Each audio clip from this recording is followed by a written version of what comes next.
ఇప్పుడు ఒక రైటర్, ఒక మాజీ జడ్జి గారు ఒక వ్యాసం రాశారు. దాంట్లో వారు ఏమన్నారంటే, ప్రథమ సమాచార నివేదిక ఎఫ్ఐఆర్ని నమోదు చేయించుకోవాలంటే బాధితులకు తలకిందలు పెట్టి తపస్సు చేసే పరిస్థితి ఏర్పడ్డది. ఎవరికి? బాధితుడికే.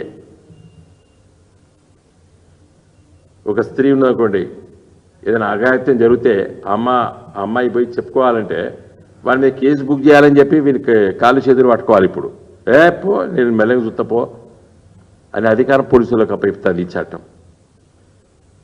ఇంకా హ్యాండ్ కఫ్స్ వేడిది వేయద్దని చెప్పి సుప్రీంకోర్టు చెప్పింది, ఇప్పుడు వేసుకునేట్టు చెప్పింది. తర్వాత రిమాండ్ చట్టంలో ఏం చెప్తారంటే, ఇలా ఒక అరెస్ట్ అవుతారు, జ్యుడిషియల్ రిమాండ్కి పంపిస్తారు కోర్టుకి. పంపించిన తర్వాత 14 రోజుల లోపట్నే పోలీసు వాళ్ళు వాళ్ళ కస్టడీ తీసుకొని మాకు ఇన్వెస్టిగేషన్లో వాళ్ళని మేము పిలుచుకుంటామని చెప్పి ఫస్ట్ 14 days లోపల దరఖాస్తు వేయాలని ఉన్నది చట్టం, ఈ రోజున చట్టం. ఇప్పుడు దాన్ని 90 రోజులకు మార్చిందండి. ఎంత డేంజర్ అంటే ఇది. యూజ్లెస్ ఫెలోస్ ఎవరు డ్రాఫ్ట్ చేసిండో దాన్ని ఇలా ఒక అరెస్ట్ చేసి జైలు జ్యుడిషియల్ కస్టడీకి పంపిస్తారు, జైలుకు పోతాడు వాడు. 14 రోజుల లోపల పోలీస్ కస్టడీ తీసుకోవాలి. ఇప్పుడు నిన్న మొన్న మీరు చూస్తేనే కదా, పొలిటికల్ లీడర్స్ కేజ్రీవాల్ అందరినీ కూడా అంతకుముందు జ్యుడిషియల్ రిమాండ్ చేసి పోలీస్ కస్టడీ తీసుకున్నారు.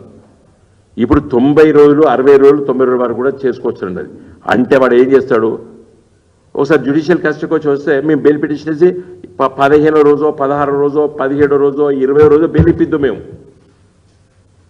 ఇలా 90 రోజులు మనకు టైం ఉన్నది పోలీసు వాళ్ళకి, నేను పోలీస్ కస్టడీ తీసుకుంటా అని. రేపు జడ్జి 14 రోజులు ఫస్ట్ రిమాండ్ మళ్ళీ ఎక్స్టెన్షన్ చేయవలసిందే. పోలీసు చేతిలో మేజిస్ట్రేట్ కీలు బొమ్మ అయిపోతాడు రేపు.